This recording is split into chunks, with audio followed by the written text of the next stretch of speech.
one of the laws of nature is you cannot deny growth. It's not allowed.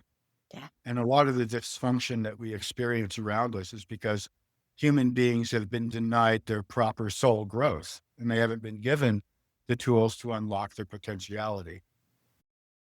We need to understand and occupy this electromagnetic process in Mhm. order to properly receive the higher energetics that are coming in.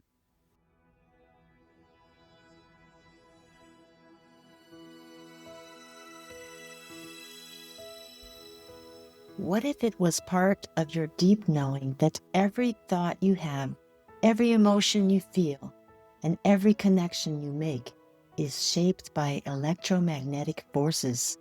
Have you ever felt the mysterious pull towards another person or place, or experienced a moment of profound clarity that seems to come from nowhere? What if these are manifestations of the same invisible threads that dance between our cells and move mountains and bind galaxies together? I'm Colleen Akiko, here with sacred artist and teacher Daniel Strawn in this We Be the Change series, Navigating the New Energetics. In this segment, Unlocking Spiritual Growth, we continue exploring ancient wisdom to learn more about seeing ourselves not as separate beings, but as dynamic energy systems in constant interaction with the universe around us. Thank you for tuning in, and I hope hearing this episode leaves you feeling more inspired, more connected, and equipped to fully embody your purpose.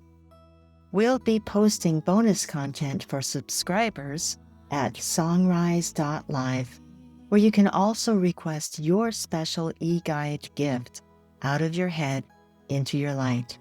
Here we go.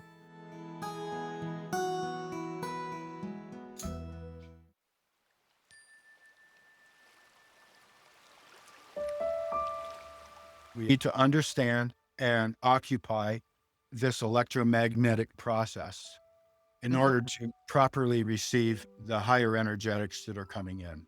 The magnetic aspect is what you've generated in response to the spirit. Yeah. So you could say that the electrical is the inspiration and the magnetic is the result of the inspiration. That's one thing. But thinking in terms of things like this, like taking a journeyman's electrician's manual and translating it into spirituality, it goes a long way. So, I bet. yeah, And I'm sure there's closed Sure. circuit. The power of mentorship. It's kind of like after a while. So the reason Cap Childress was such a great mentor and spiritual teacher is, first of all, one of the greatest lessons he ever told me on the first meeting was he said, "Be still." And he was an architect, so he had an architect's office. And on the shelf, architects, they have little blocks. They have all these like toys. They have all these examples of different materials right there. And so he just said, "Be still." And he did this little ceremony where he picked 4 or 5 or 6 of these little samples of different kinds of materials, maybe ceramic, glass, wood, metal, stone, and he shuffled them. He essentially did a tarot reading with these. Yeah. Wow. And he kept rearranging them, and he arranged them about 3 or 4 times in different ways. And then he just let it sit. And he said, "These materials might never, ever have been together like this before," which was like, wow. It's just, this makes what we're doing relevant. Play, right? Yeah. And learning how to play in a different way and then understanding material. So all this went into my white stock, into my warehouse. Your bones. Yeah. And this is about my relationship to a teacher. And I could just go on forever about the importance of mentorship Yes. and how to foster growth in another, because one of the laws of nature is you cannot deny growth. It's not allowed. Yeah. And a lot of the dysfunction that we experience around us is because human beings have been denied their proper soul growth and they haven't been given the tools to unlock their potentiality. Yes. There's lots of opinions, but if you follow the money, you find out that it's a big manipulation that's not about the human experience on this planet. Right? Yeah, it's a selfish system that is very, Well, Wisdom from other cultures. that's why it's yeah, the importance of studying other cultures and ways and interacting with. I find myself to be very lucky to have dealt with such a variety of wise people, and I didn't agree with them all. Some of them I'm pissed off with. Yeah, not really, but just kind of like, hey, I said, okay, we agree. Yeah. But there was this one story that catches me, and it's about an African tribe, and there was these children, and they do everything together. It's like they have a cohort. So the village children have their own society and their own culture and their own ways. Unity consciousness and indigenous wisdom. And there's a photograph, and it's of all these African children, and they're sitting in a circle, and they're all facing into the circle with their legs out. So it's a beautiful mandala yeah, of these young people, right? yeah, They're connected in such a beautiful way. They're like one being. And like the core is about sharing joy. And they have no notion of competition. It's all about harmony as a baseline. yeah. So that's an extraordinary potentiality right there. Oh, absolutely. I remember reading a book, I think from the 70s, that you may be familiar with, of an American journalist who was thinking she was going to be doing a story on an Aboriginal tribe. And instead of doing the story, she basically found herself with her purse and all her belongings ceremonially burnt up. And she went on a walkabout that Yeah. lasted several weeks. And what she shared from that time, I think I must have read the book 7 or 8 years ago. It still resonates because it's timeless. And it is very much along the lines of what you're describing with the African children. Wonderful to grow up with a sense of unity like that. They didn't even need to speak. They just were so tuned in, they would pass thought by thought. And I'm thinking of when, I think it was the first nights when they went to sleep, they all laid down on the ground, and one person on one end would just think good night, and they'd tell each other good night, and they go all the way down the line, and the last person would say good night. And then only the last person spoke, but they were all speaking in their minds, and the last person spoke out loud. And she didn't understand it at the time, and then after some time, she did. It's It's a beautiful. collective mind. Collected. Yeah. That is so beautiful. And it's really an aspect that is so needed now in terms of like coming back to the unification principle. They're all an expression of one thing, and that's called the opportunity of creation, all our magic. So anyway, I'm not done with 5 yet. Started talking about 7. So in the pentagramic system, there's this thing called conception, and that's a lot of fun. Can be. And then 9 months later, you've got a bee. Yes. But somewhere halfway through that, there's this thing called the quickening. Okay. And this has to do with the direct relationship between a human being and the highest of creation. Because this quickening is when the creation recognizes a pentagram. So the fetus develops, and when it becomes a full pentagram, not totally fully developed, but when it says, I'm going to be a pentagram, the creation recognizes that. 'Cause it's all about these frequencies, right? So it puts a pentagram will create a frequency, and that frequency is recognized by creation. And then that's when the soul spirit joins the pentagram, 5 and 2. Complete. Yeah. And then it can get on with itself. But that's a really important part, because there's a lot of argument about the belief of original sin. And so far I've discerned that original sin is a lie. That's not about unity. That's about someone trying to interfere and separate out. Sin, S-I-N, what that really means is missing the point. Literally. So the missing of the point was that we were not whole and unified and in the unification principle of creation. And that came from outside as a manipulation to be able to tap into and harvest human soul force, raw spirit. That's a very heavy point. That is, it undermines a whole system way of seeing that is more the rule than the exception. Let's Well, you're say. not allowed to question that doctrine Mhm. within level of religion. Yeah. The children in the African forest who are completely telepathic with each other Yes. and have an organic life, they would go, huh? What's that? It's a Sure. foreign idea. It doesn't go with the design. I'm reading also a book on ancient wisdom from Molokai in Hawaii. Yeah. The kahuna who's writing the book, same thing. And I speak as someone who has a lot of Christian conditioning and had a lot of divine experiences as Yes. Christian. And I still have only love and appreciation for Jesus. So this writer is talking the same thing in that part of the world, that they grew up as children knowing only the beauty of the waves and the rhythm of the seasons and the ripening of the coconuts and the fish and being one with and part of all of nature. And original sin was a concept that had never been thought. Yeah, that's part of the control construct that we're suffering. But let's go back to Jesus on, since you brought up religion, the Sermon on the Mount. And obviously, I'm in agreement with Yogananda and his understanding of Jesus. Jesus is a being who's been around the world. So I don't think of him in context of the Bible. I think of him in context with the human potentiality, which he exampled. Religion being a construct that's trying to profit off life in a way, or it's also a way.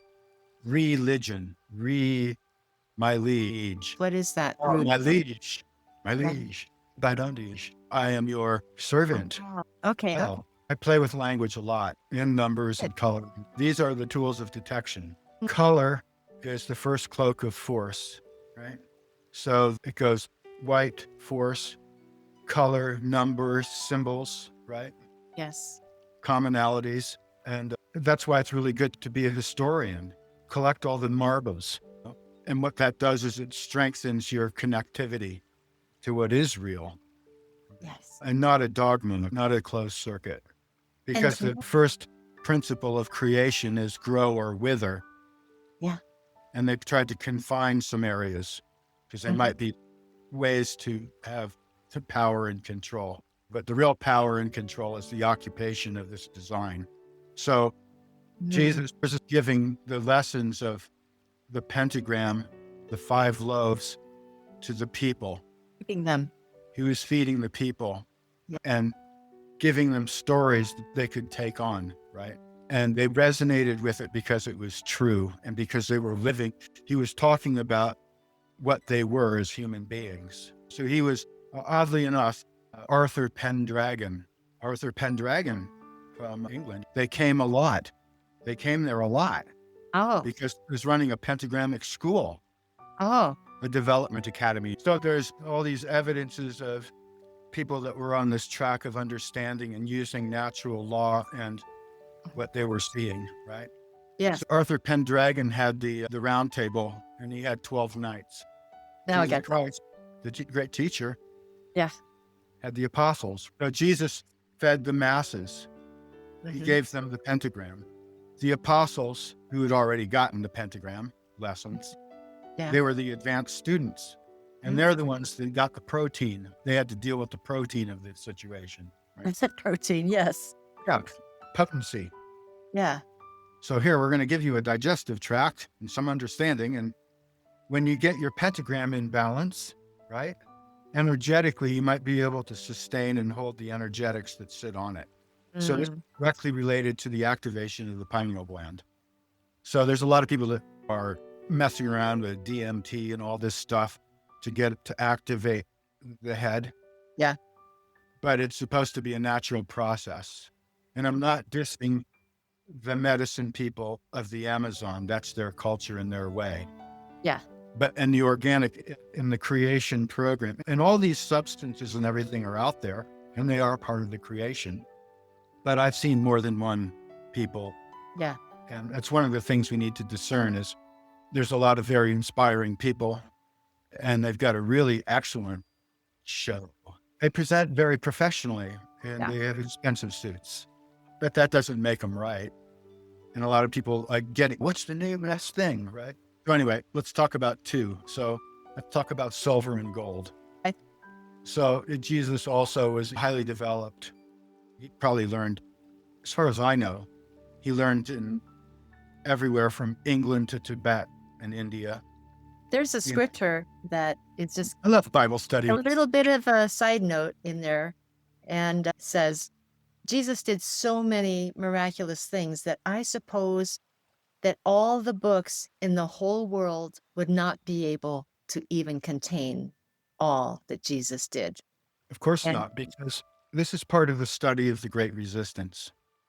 When life and green force are so powerful that a tiny little sprout powered by green can push through concrete, yeah, yep. right? So Mhm. don't underestimate your little finger. The power of life. Right. But he had cosmic power of life, the Mhm. all and everything, right? But Yeah. initially, physiologically, a lot of Christians they're like bhakti yogis. They're very much in love. And that expresses through the emotional center, which is in the throat.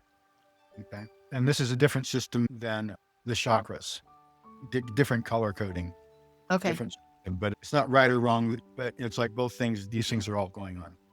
And I Mhm. studied Kundalini yoga and practice it as well. I understand that this is something else. Yeah. This is the diagram that we need to grasp to move into the future. Okay.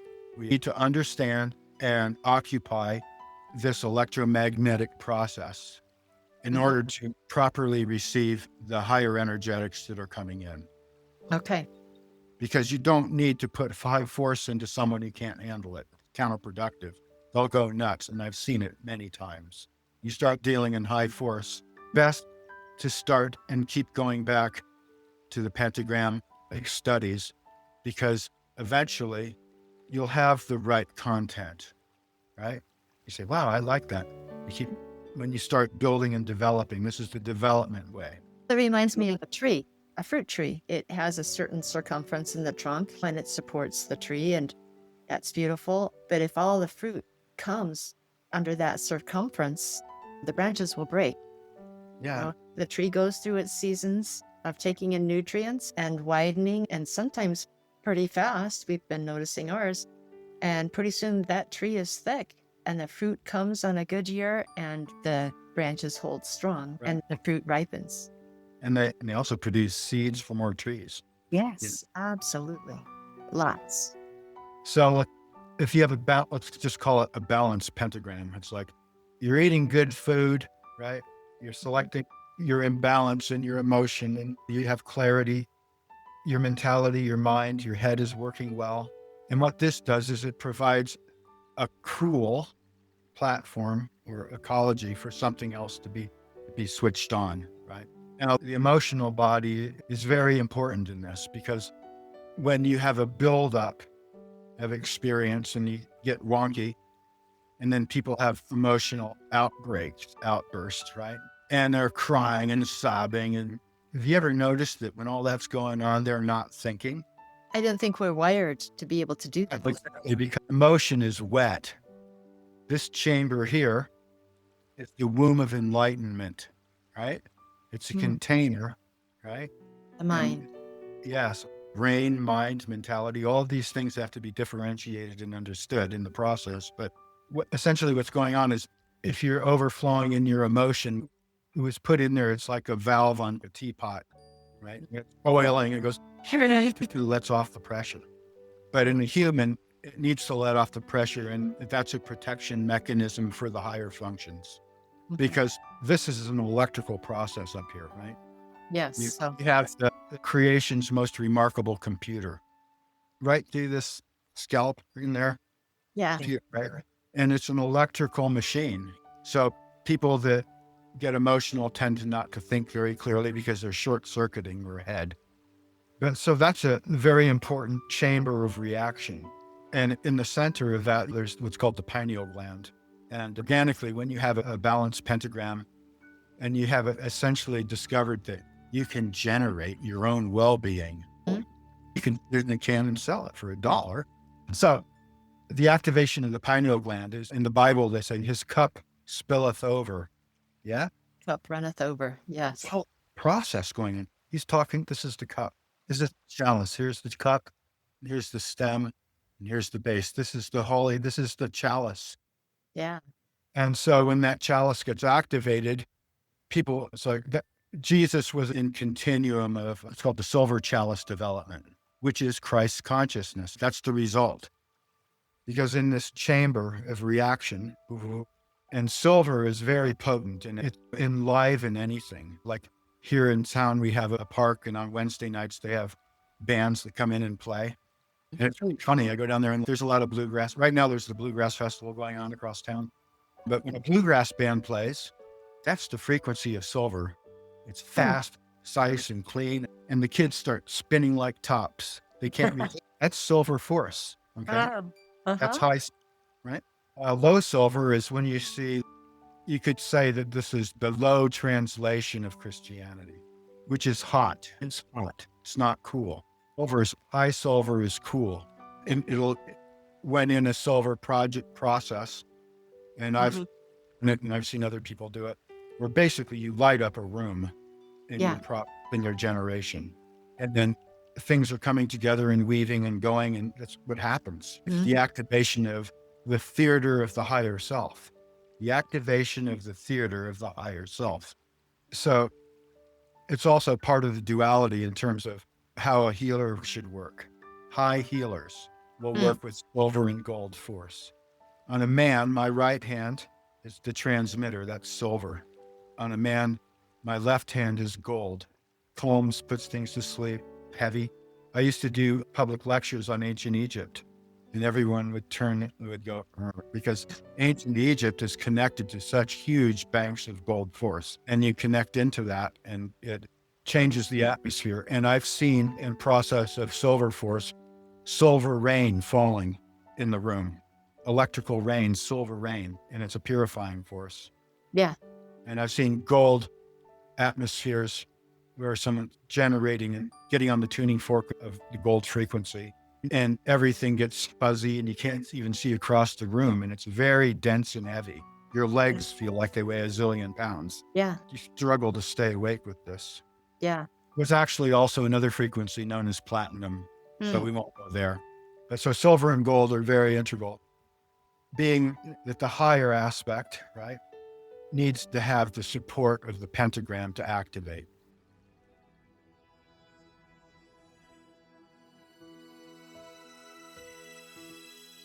Thank you for joining us on this learning journey into the invisible forces that shape our lives. As we've explored today, understanding electromagnetic energy isn't just about science or spirituality. It's about seeing the connections that run through every thought, every relationship, every moment in our existence. How might your life change if you recognize the subtle energies at play in your daily interactions? What new possibilities could open up if you approached each day with the awareness that you are both a receiver and a generator of energy, love, and intention? Remember, the wisdom of ancient traditions and the discoveries of modern science both point to the truth that we are all connected, and the power to transform our world begins within each of us. If you found value in this conversation, share it with someone who might need a spark of inspiration. Until next time, keep exploring, keep questioning, and keep on shining your unique, amazing light. This is Colleen Akiko, and you've been listening to We Be the Change. You can help keep this podcast ad-free by becoming a subscriber, which also provides you immediate access to bonus content and resources. Find more info at songrise.live. That's SONGRISE.LIVE. Stay curious, stay connected, and we'll see you in the next episode, where I'm going to be interjecting a timely surprise guest and topic before we resume the following week with this series, Navigating the New Energetics.